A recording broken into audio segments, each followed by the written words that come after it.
The frantic search for a babysitter had become Sarah Miller's nightly ritual. Her son, 8-year-old Ethan, had a school event that evening, a crucial fundraising gala for the school's music program, and Sarah, a successful marketing executive, had a critical client presentation that ran late into the evening. Finding reliable childcare was a constant battle, a juggling act between work demands and the need for a trustworthy caregiver for her son. Tonight, the pressure was particularly acute. The client presentation was make or break for a significant campaign, and the school gala was Ethan's first major school event since the pandemic. She couldn't afford to miss either. So, once again, Sarah found herself scrolling through the endless profiles on Sitters for You, the online babysitting platform she'd grown to rely on, albeit with a touch of apprehension. The platform was a double-edged sword.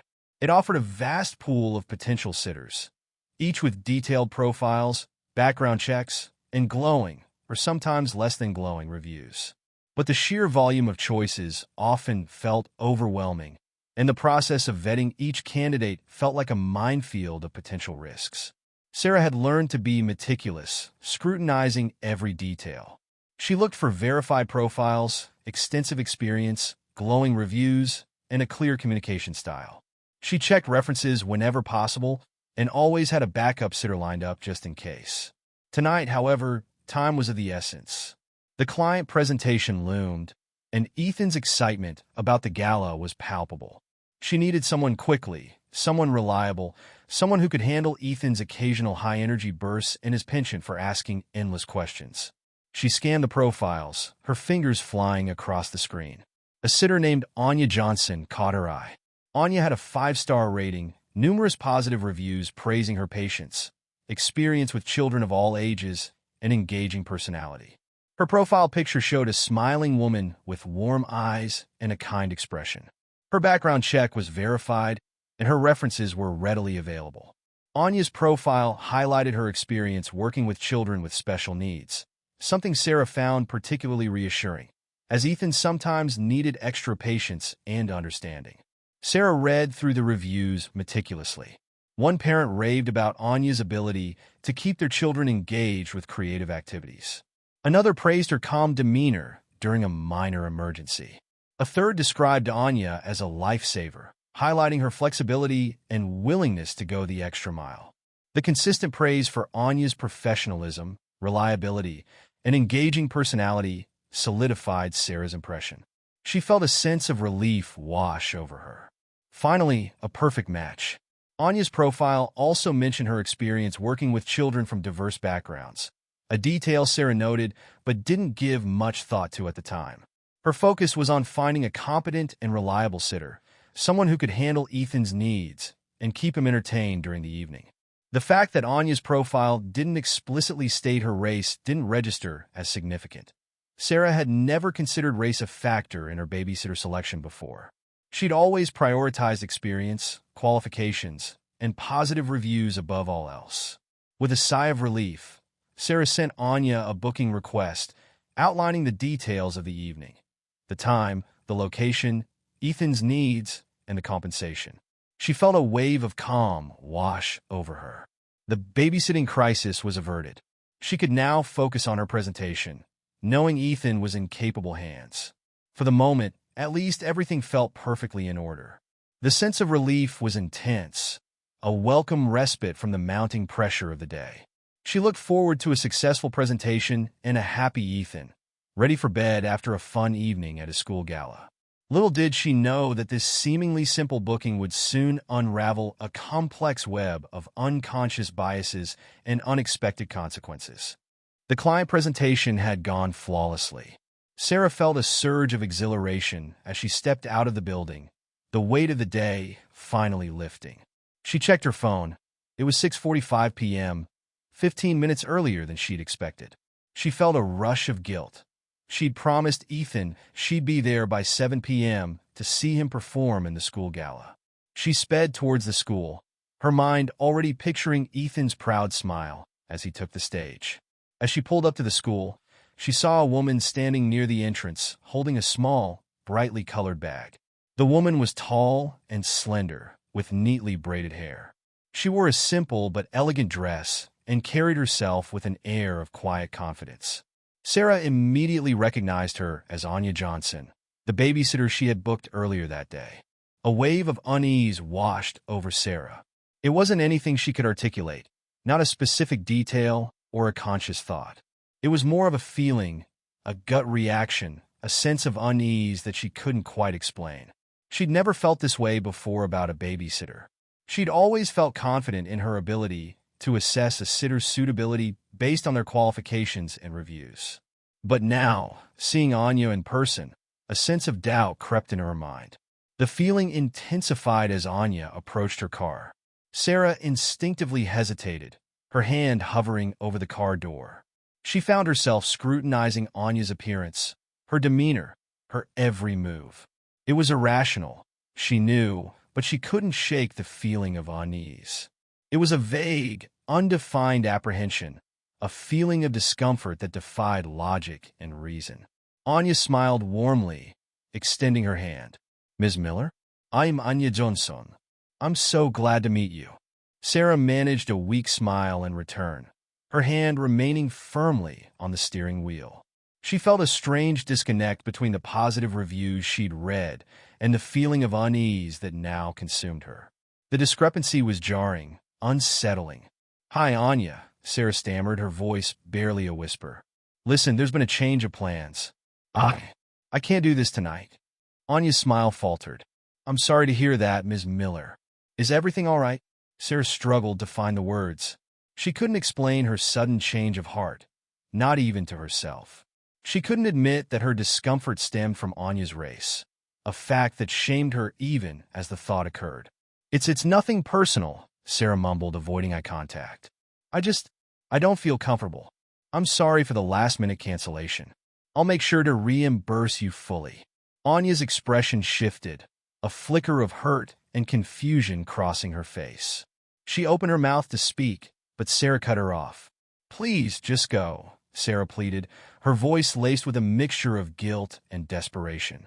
She felt a pang of shame, a sudden awareness of the injustice of her actions, but the feeling of unease was too powerful to overcome. She needed to escape the situation, to distance herself from the uncomfortable feeling that had taken root in her heart. She knew she was being unfair, but she couldn't bring herself to explain, to justify her inexplicable change of heart. The words felt trapped in her throat, a silent testament to her own internal conflict.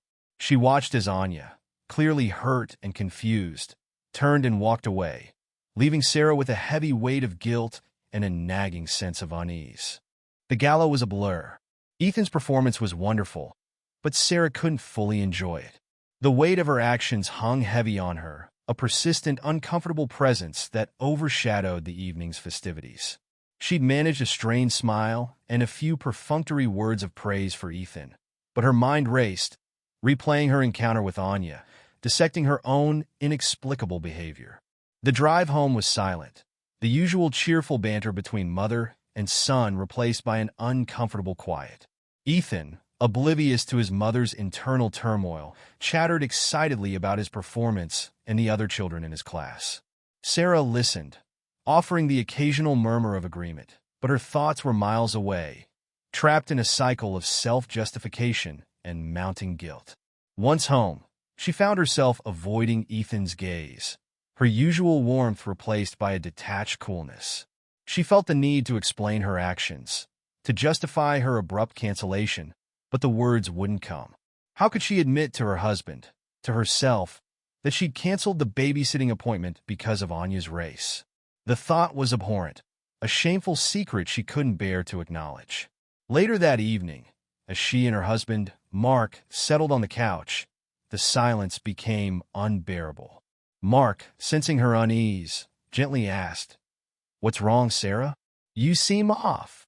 Sarah hesitated, gathering her thoughts, searching for a way to articulate her feelings without revealing the uncomfortable truth.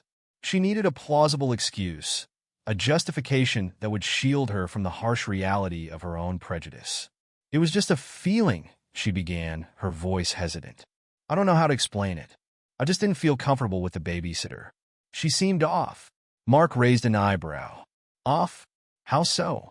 Sarah stammered, grasping for excuses. I don't know. She just gave me a weird vibe. Something about her demeanor. I couldn't put my finger on it, but I didn't feel safe leaving Ethan with her. She continued, piling on flimsy justifications. In her profile picture, it didn't really match her in person.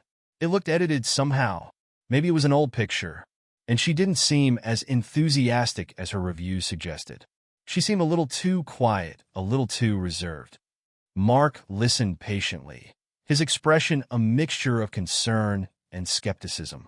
He knew Sarah well enough to sense that her explanation wasn't entirely truthful. But he also knew better than to push too hard, to risk unearthing a truth that might be too painful to confront. I guess sometimes you just get a bad feeling about someone, he said finally, his tone carefully neutral. It's better to be safe than sorry, right? Sarah nodded, relieved by his acceptance, even though it felt like a betrayal of her own conscience. She'd successfully masked her racism behind a veil of vague anxieties and flimsy excuses. But the relief was fleeting, overshadowed by a persistent sense of guilt and the unsettling knowledge that she'd allowed her prejudice to dictate her actions, without even acknowledging it to herself.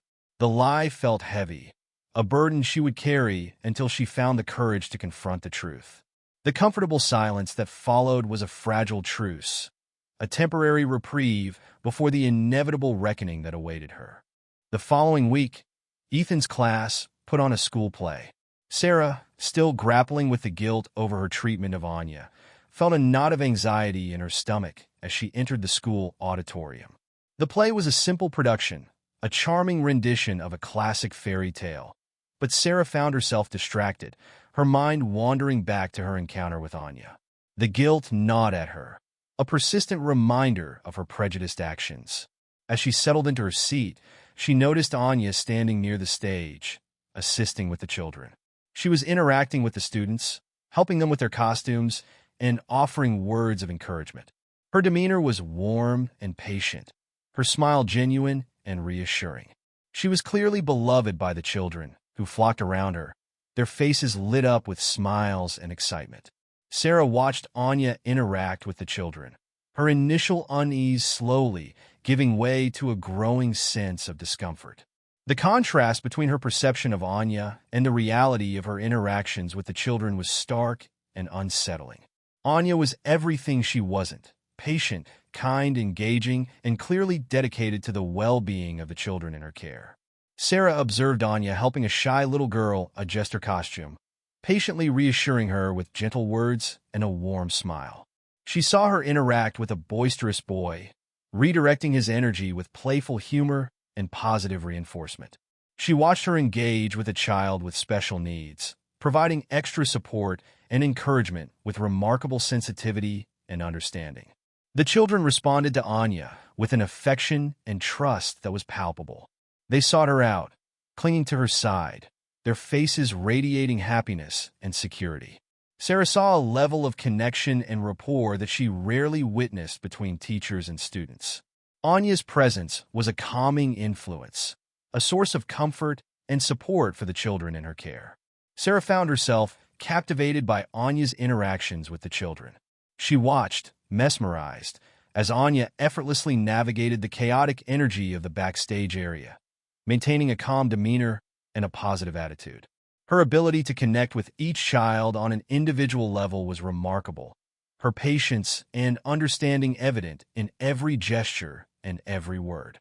The contrast between her initial perception of Anya and the reality of her interactions with the children was striking. Sarah's initial unease had been replaced by a profound sense of guilt and self-reproach. Her hasty judgment, based solely on Anya's race, had been completely unfounded, a testament to her own unconscious biases and prejudices. As the play progressed, Sarah found herself increasingly absorbed in Anya's actions. She watched as Anya helped a child who had tripped and fallen, offering comfort and reassurance with a gentle touch and a warm smile. She saw her engage with a child who was feeling anxious, providing words of encouragement and support with remarkable sensitivity and understanding. By the end of the play, Sarah's initial unease had been completely replaced by a profound sense of remorse. She'd misjudged Anya completely, allowing her own prejudices to cloud her judgment and lead her to make a hasty and unfair decision. The weight of her actions pressed down on her, a heavy burden of guilt and regret. The play itself was a blur, overshadowed by the stark contrast between her initial perception of Anya and the reality of her interactions with the children. The experience left Sarah with a profound sense of shame and a growing determination to confront her own unconscious biases. The post-play chaos was a whirlwind of excited children, proud parents, and exhausted teachers. Sarah, still reeling from the impact of witnessing Anya's genuine kindness and dedication, found herself lingering near the exit, reluctant to leave the building. The guilt she'd felt during the play had intensified, transforming into a deep sense of shame. She'd allowed her prejudice to cloud her judgment, leading her to make a hasty and unfair decision. As she finally made her way towards the exit, she overheard snippets of conversations. Parents praised Anya's dedication, her patience, her ability to connect with each child on an individual level. She heard whispers of Anya's exceptional teaching skills, her commitment to helping underprivileged students, her innovative teaching methods, and her unwavering support for her students. The words painted a picture of a woman who was far removed from the image she'd formed in her mind during their brief encounter. Then, a conversation caught her attention. Two mothers were discussing Anya, praising her for her tireless efforts in helping struggling students. One of the mothers mentioned Anya's recent award for outstanding teaching. The other mother recounted an anecdote about Anya's dedication, describing how she'd volunteered to tutor a group of underprivileged students after school, forgoing her own free time to help them succeed. As the mothers spoke, a chilling realization dawned on Sarah. The woman they were praising, the woman they described as a dedicated and compassionate educator, was the same woman she'd dismissed as untrustworthy, the same woman she'd canceled on at the last minute. The connection hit her with the force of a physical blow. The woman she'd judged based solely on her race was a highly respected and beloved teacher at her own son's school, a woman whose dedication and compassion were evident to everyone except herself. A wave of nausea washed over Sarah. She felt a profound sense of shame, a deep regret for her actions. Her initial unease had been completely unfounded, a product of her own unconscious biases and prejudices. She'd allowed her preconceived notions to dictate her actions, leading her to make a judgment that was not only unfair, but also incredibly misguided. The realization struck her with the full force of its implications. She'd not only insulted and dismissed a highly respected member of the school community, but she'd also demonstrated a profound lack of self-awareness and a disturbing capacity for prejudice. The weight of her actions pressed down on her, a heavy burden of guilt and self-reproach. She stood there, frozen in place, the words of the mothers echoing in her ears. The contrast between her perception of Anya and the reality of her actions was stark and unsettling. She'd allowed her prejudices to blind her to the truth, leading her to make a judgment that was not only unfair, but also demonstrably wrong. The shame was almost unbearable. She wanted to disappear, to erase her actions, to undo the damage she'd caused. But she knew she couldn't. She had to confront her prejudices, to acknowledge her mistakes, and to find a way to make amends. The path ahead was uncertain, but Sarah knew that she had to take the first step to confront the truth of her actions and to begin the long process of self-reflection and reconciliation. The weight of her guilt was heavy, but it was also a catalyst for change, a call to action that she couldn't ignore. The following week, the school held its annual awards ceremony. Sarah, still grappling with the weight of her actions, felt a mixture of dread and anticipation as she entered the auditorium. She knew Anya would be there. She'd overheard parents discussing Anya's upcoming award for exceptional teaching. The prospect of facing Anya, of witnessing her receive recognition for her dedication and hard work, filled Sarah with a complex mix of emotions: guilt, shame, and a nascent sense of admiration. The ceremony began with the usual fanfare: speeches from administrators, performances by students, and the presentation of various awards. Sarah found herself increasingly restless, her gaze constantly drawn towards the stage, searching for Anya. The guilt she'd felt since the play had intensified, a constant, nagging reminder of her prejudiced behavior. She'd allowed her unconscious biases to cloud her judgment, leading her to make a hasty and unfair decision.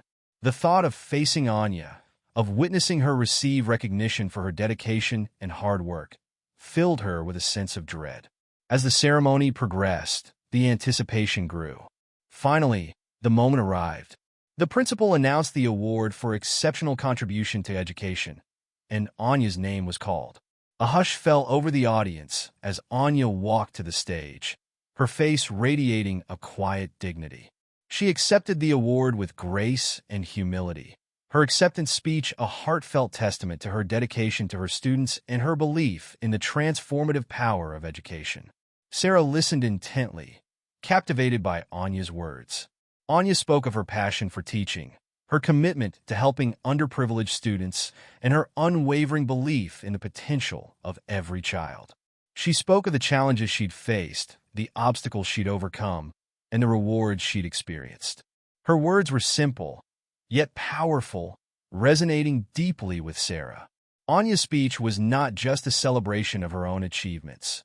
It was a testament to the transformative power of education and the importance of providing every child with the opportunity to succeed. She spoke of the joy she found in witnessing her students grow and learn, in seeing them overcome challenges and achieve their goals. Her words were a powerful reminder of the importance of empathy, compassion, and understanding. As Anya spoke, Sarah's guilt intensified. She judged Anya based solely on her race, dismissing her without even considering her qualifications or her dedication. She'd allowed her own prejudices to blind her to the truth, leading her to make a hasty and unfair judgment. The contrast between her initial perception of Anya and the reality of her actions was stark and unsettling. Anya's speech was a powerful indictment of Sarah's own behavior, a stark reminder of the harm caused by prejudice and the importance of confronting one's own unconscious biases. The weight of her actions pressed down on Sarah, a heavy burden of guilt and self-reproach. She knew she had to make amends, to confront her prejudices, and to find a way to apologize for her behavior. The path ahead was uncertain, but Sarah knew she had to take the first step to confront the truth of her actions and to begin the long process of self-reflection and reconciliation. The ceremony, intended to celebrate Anya's achievements, became a turning point for Sarah, a catalyst for change. The awards ceremony ended with a celebratory reception. Sarah, still reeling from Anya's powerful acceptance speech, found herself lingering near the refreshment table, avoiding eye contact with other parents. The weight of her actions pressed down on her, a heavy burden of guilt and self-reproach. She'd allowed her prejudices to cloud her judgment, leading her to make a hasty and unfair decision. The thought of facing Anya, of apologizing for her behavior, filled her with a mixture of dread and determination. As she stood there, hesitantly sipping her water, she overheard snippets of conversations. Parents were gathered in small groups, discussing the ceremony and praising Anya's exceptional teaching. Their words painted a vivid picture of a woman who was far removed from the image she'd formed in her mind during their brief encounter. One mother recounted how Anya had helped her son overcome his fear of public speaking, patiently working with him after school to build his confidence. Another described how Anya had gone above and beyond to support her daughter, who was struggling with a learning disability. A third parent shared a story about Anya's dedication to her students, describing how she'd organized a fundraising event to provide them with new books and learning materials. Each story painted a more complete picture of Anya, revealing her dedication, her compassion, and her unwavering commitment to her students. Sarah listened, captivated by their words, her initial unease slowly giving way to a growing sense of admiration. The contrast between her perception of Anya and the reality of her actions was stark and unsettling. She heard parents praising Anya's innovative teaching methods, her ability to connect with each child on an individual level, and her unwavering belief in their potential. They spoke of her patience, her understanding, and her unwavering support for her students. Their words painted a picture of a woman who was dedicated, compassionate, and deeply committed to her work. Sarah felt a wave of shame wash over her. She dismissed Anya based solely on her race, failing to see the exceptional teacher and dedicated educator she truly was. She'd allowed her own prejudices to cloud her judgment, leading her to make a hasty and unfair decision. The weight of her actions pressed down on her, a heavy burden of guilt and self-reproach. As she listened to the parents' stories, Sarah began to understand the depth of Anya's impact on the school community. She heard how Anya had mentored struggling students, helping them to overcome challenges and achieve their goals. She heard how Anya had organized after-school programs to provide students with additional support and enrichment opportunities. She heard how Anya had gone above and beyond to create a positive and inclusive learning environment for all her students. The more Sarah listened, the more profound her sense of shame became. She'd allowed her prejudices to blind her to the truth, leading her to make a judgment that was not only unfair but also demonstrably wrong.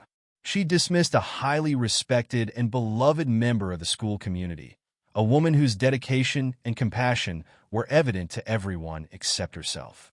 The weight of her actions pressed down on her, a heavy burden of guilt and self-reproach. She knew she had to make amends, to confront her prejudices, and to find a way to apologize for her behavior. The path ahead was uncertain, but Sarah knew she had to take the first step to confront the truth of her actions and to begin the long process of self-reflection and reconciliation. The reception, intended to celebrate Anya's achievements, became a turning point for Sarah, a catalyst for change. The whispers of praise for Anya were a stark reminder of her own failings, a call to action that she couldn't ignore. The drive home was agonizing. Sarah couldn't shake the images from her mind. Anya's graceful acceptance of the award, the genuine warmth in her smile, the heartfelt sincerity of her speech, and the outpouring of praise from other parents. Each memory served as a stark contrast to her own prejudiced actions, amplifying the guilt that had been gnawing at her since she'd canceled the babysitting appointment. The comfortable silence she usually shared with her husband, Mark, was replaced by an uncomfortable quiet. She tried to engage him in conversation, but her words felt forced, her attempts at lightness sounding hollow even to her own ears.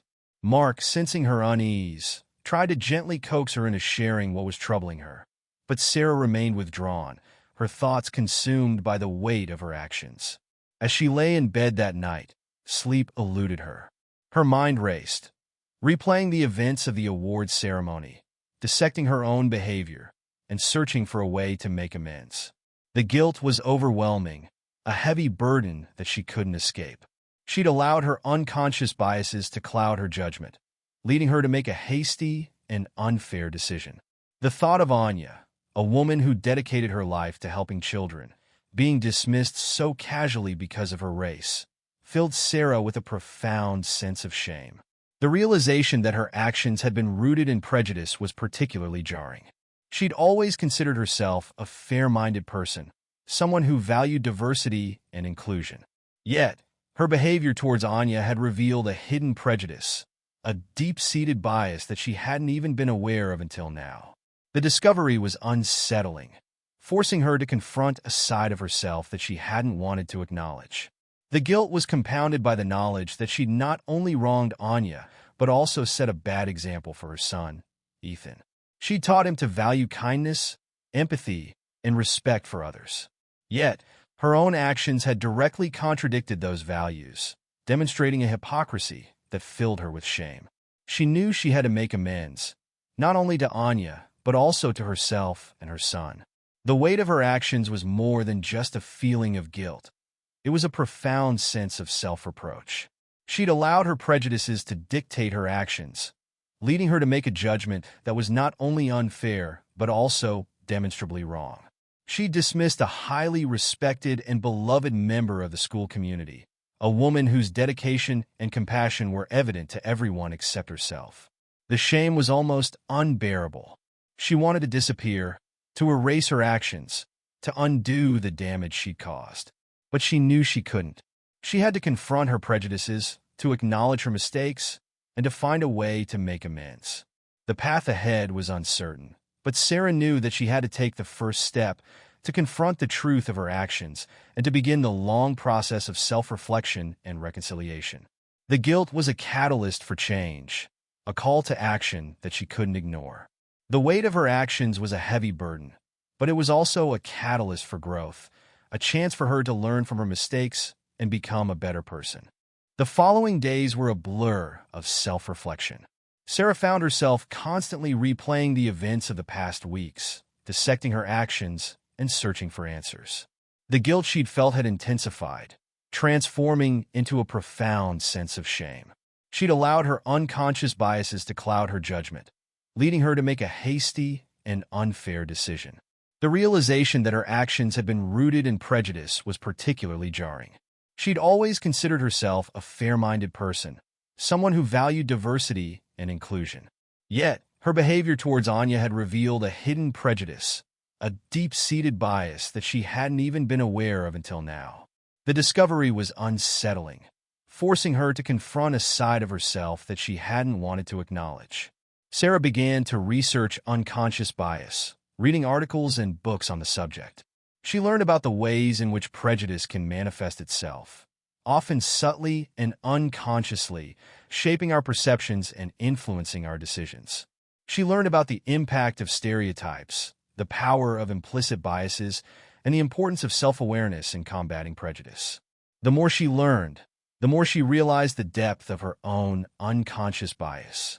She dismissed Anya not because of anything she'd done or said, but simply because of her race.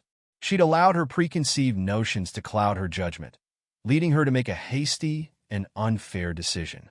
The realization was painful, forcing her to confront the uncomfortable truth about her own prejudices. Sarah began to examine her own upbringing, her own experiences, and the ways in which she'd internalized societal biases. She realized that her own prejudices weren't simply a matter of personal choice. They were a product of the society she lived in, a reflection of the systemic racism that permeated many aspects of life. The process of self-reflection was difficult, forcing her to confront uncomfortable truths about herself and the world around her. She realized that her prejudices weren't simply a matter of personal choice. They were a product of the society she lived in, a reflection of the systemic racism that permeated many aspects of life. She began to understand the ways in which her own biases had shaped her perceptions, influencing her decisions and affecting her interactions with others. The more she learned, the more she realized the depth of her own unconscious bias. She dismissed Anya not because of anything she'd done or said, but simply because of her race. She'd allowed her preconceived notions to cloud her judgment, leading her to make a hasty and unfair decision. The realization was painful, forcing her to confront the uncomfortable truth about her own prejudices. Sarah's journey of self-reflection was not easy. It required her to confront uncomfortable truths about herself and the world around her. It forced her to acknowledge her own biases and to confront the ways in which they had shaped her perceptions and influenced her decisions. But it was also a necessary step, a crucial part of the process of making amends and moving forward. The journey was long and challenging, but Sarah was determined to confront her prejudices and to become a better person. The path ahead was uncertain, but she knew that she had to take the first step to confront the truth of her actions and to begin the long process of self-reflection and reconciliation. The weight of her guilt was heavy, but it was also a catalyst for change, a call to action that she couldn't ignore. The decision to reach out to Anya was agonizing. Sarah spent days agonizing over the right words, the right tone, the right approach. She knew an apology wouldn't erase her actions, but she hoped it would demonstrate the sincerity of her remorse and her commitment to making amends. The guilt she'd carried since canceling the babysitting appointment had intensified, transforming into a profound sense of shame. She'd allowed her unconscious biases to cloud her judgment, leading her to make a hasty and unfair decision. She drafted and redrafted her apology countless times, each version feeling inadequate, each attempt falling short of expressing the depth of her remorse. She worried about Anya's reaction, fearing rejection, fearing that her apology wouldn't be accepted. But the weight of her guilt was too heavy to bear. She knew she had to try. Finally, She decided on a simple, heartfelt message. She avoided elaborate justifications or excuses, focusing instead on acknowledging her actions and expressing her sincere regret. She explained that she'd been wrong, that her behavior had been unacceptable, and that she was truly sorry for the hurt she'd caused. With trembling hands, she typed the message and sent it to Anya through the Sitters For You platform. She then waited, her heart pounding in her chest, anxiously anticipating Anya's response. The hours that followed felt like an eternity. She checked her phone repeatedly, her anxiety growing with each passing minute. Finally, a response arrived. Sarah's breath caught in her throat as she read Anya's message. It was brief, but it was kind. Anya acknowledged Sarah's apology, expressing her understanding of the complexities of unconscious bias. She didn't condone Sarah's actions, but she recognized the sincerity of her remorse. Anya's response was both surprising and reassuring. It was a testament to her grace and understanding, a demonstration of her capacity for empathy and forgiveness. Sarah felt a wave of relief wash over her, a sense of gratitude for Anya's willingness to accept her apology. Anya's message also included an invitation to meet in person. She suggested they could talk further, allowing Sarah to express her remorse more fully and to learn more about Anya's experiences. Sarah readily accepted the invitation, feeling a sense of hope mixed with trepidation. The meeting took place at a local coffee shop. Sarah arrived early, her nerves on edge. She prepared herself for a difficult conversation, bracing herself for Anya's potential anger or disappointment. But when Anya arrived, her demeanor was calm and composed. She greeted Sarah with a warm smile, her eyes conveying a sense of understanding and compassion. The conversation that followed was difficult, but ultimately healing. Sarah apologized again, expressing her deep regret for her actions and acknowledging the harm she'd caused. She explained how she'd come to understand the depth of her own unconscious bias and how she was committed to learning and growing from her mistakes. Anya listened patiently, offering words of encouragement and support. She shared her own experiences with racism, explaining how it had affected her life and her work. She spoke of the importance of confronting prejudice and the need for greater understanding and empathy. Her words were both insightful and inspiring, offering Sarah a new perspective on the issue of race and prejudice. The meeting ended with a sense of closure and reconciliation. Sarah left the coffee shop feeling lighter, the weight of her guilt significantly lessened. She knew the journey of confronting her prejudices was far from over, but she felt a renewed sense of hope, a renewed commitment to learning and growing. The apology had been a crucial first step, a necessary act of reconciliation that paved the way for healing and understanding. The coffee shop meeting with Anya had been a turning point for Sarah. The weight of her guilt had lessened, replaced by a sense of hope and a renewed commitment to self-improvement. Anya's acceptance of her apology, while not condoning her actions, had been a profound act of grace. But Anya's words had also served as a powerful wake-up call, emphasizing the importance of confronting prejudice and actively working to dismantle systemic racism. Anya had listened patiently as Sarah recounted her journey of self-reflection, acknowledging the depth of her remorse and her commitment to learning and growing. But she'd also challenged Sarah to go beyond a simple apology, urging her to actively engage in the fight against prejudice. Anya hadn't simply forgiven and forgotten. She'd used the opportunity to educate Sarah, to broaden her understanding of the issue, and to inspire her to take concrete action. Anya explained that her experience with racism wasn't an isolated incident. It was a reflection of a larger societal problem. She shared stories of subtle and overt racism she'd encountered throughout her life, illustrating how prejudice could manifest in various forms, often subtly and unconsciously. She described the microaggressions, the assumptions, and the casual dismissals that had shaped her experiences, highlighting the cumulative impact of these seemingly small acts of discrimination. Anya emphasized the importance of self-education, urging Sarah to actively seek out information and perspectives that challenged her own biases. She recommended books, articles, and organizations that could help Sarah deepen her understanding of systemic racism and its impact on individuals and communities. She stressed the importance of listening to and amplifying the voices of marginalized communities, acknowledging the need for ongoing learning and self-reflection. Anya also encouraged Sarah to engage in anti-racist activism, suggesting ways she could use her position and influence to promote change. She talked about the importance of allyship, urging Sarah to use her privilege to advocate for others and to challenge prejudice wherever she encountered it. She emphasized the need for ongoing dialogue and engagement, highlighting the importance of creating spaces for open and honest conversations about race and racism. Anya's words resonated deeply with Sarah. She realized that her apology was just the first step in a long and ongoing process of self-improvement. She understood that confronting her own prejudices wasn't simply a matter of personal responsibility. It was a necessary step in dismantling systemic racism. She recognized that her privilege afforded her opportunities to advocate for change, and she felt a renewed sense of purpose and determination. Anya's message was clear. Forgiveness didn't mean forgetting. It didn't mean ignoring the systemic issues that had led to Sarah's prejudiced actions. Instead, it meant using the experience as a catalyst for growth, a springboard for action.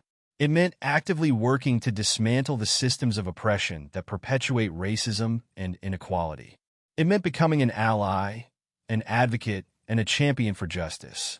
Sarah left the meeting feeling a profound sense of gratitude and a renewed sense of purpose. Anya's acceptance of her apology, coupled with her powerful message about the importance of confronting prejudice, had transformed Sarah's guilt into a powerful motivator for change. The path ahead was still challenging, but Sarah felt empowered, ready to confront her biases, and committed to becoming a better ally in the fight against racism. The conversation had not only healed a personal rift, but had also ignited a spark of activism within Sarah, transforming a moment of shame into a commitment to social justice. The conversation with Anya marked a turning point in Sarah's life. The guilt and shame she'd carried for weeks began to dissipate, replaced by a sense of purpose and a commitment to actively combating prejudice. She understood that her apology to Anya was just the first step in a long and ongoing process of self-education and social action. Anya's words, her emphasis on the systemic nature of racism and the importance of allyship, had resonated deeply, inspiring Sarah to take concrete steps towards becoming a better ally. Sarah began by educating herself. She devoured books and articles on systemic racism, implicit bias, and the history of racial inequality. She listened to podcasts featuring activists and scholars, seeking out diverse perspectives and challenging her own preconceived notions. She joined online communities dedicated to anti-racism, engaging in discussions and learning from others' experiences. The process was challenging, forcing her to confront uncomfortable truths about herself and the world around her. But it was also incredibly rewarding. She started small, making conscious efforts to challenge her own biases in her daily life. She paid closer attention to the language she used, avoiding microaggressions and being mindful of the assumptions she made about others. She actively sought out diverse perspectives, challenging her own viewpoints and broadening her understanding. She made a conscious effort to support Black-owned businesses and to patronize organizations that promoted racial justice. Sarah also began to engage in more active forms of allyship. She volunteered at a local community center that served underprivileged children, working alongside Anya and other dedicated educators. She joined a local chapter of the NAACP, participating in their events and advocating for racial justice in her community. She used her professional skills to create marketing materials for organizations fighting racial inequality, leveraging her expertise to amplify their message and reach a wider audience. She started conversations with friends and family members about race and racism, challenging their biases and encouraging them to engage in self-reflection. She didn't shy away from difficult conversations, using her newfound knowledge to educate and inspire others. She became a vocal advocate for racial justice, speaking out against discrimination and challenging prejudice wherever she encountered it. Sarah's commitment to anti-racism extended beyond her personal life and into her professional sphere. She implemented diversity and inclusion initiatives at her workplace, advocating for equitable hiring practices and promoting a culture of respect and understanding. She mentored young professionals from underrepresented groups, providing guidance and support to help them succeed in their careers. She used her influence to promote diversity and inclusion within her industry, advocating for policies and practices that would create a more equitable workplace. The journey wasn't always easy. Sarah faced resistance, criticism, and even hostility from some quarters. But she remained steadfast in her commitment, drawing strength from Anya's example and from the knowledge that she was making a difference. She understood that dismantling systemic racism was a long and arduous process, but she was determined to play her part. Over time, Sarah's relationship with Anya deepened. They became friends, sharing experiences and supporting each other in their respective journeys. Their initial encounter, born out of Sarah's prejudice, had unexpectedly blossomed into a powerful bond of friendship and mutual respect. The reconciliation was not just a personal triumph. It was a testament to the transformative power of empathy, understanding, and a genuine commitment to making amends. Sarah's transformation, from a woman who allowed her unconscious biases to dictate her actions to a committed ally in the fight against racism, was a testament to the power of self-reflection, education, and a willingness to confront uncomfortable truths. The journey was ongoing, but Sarah felt empowered, ready to continue her work, knowing that even small acts of allyship could make a significant difference.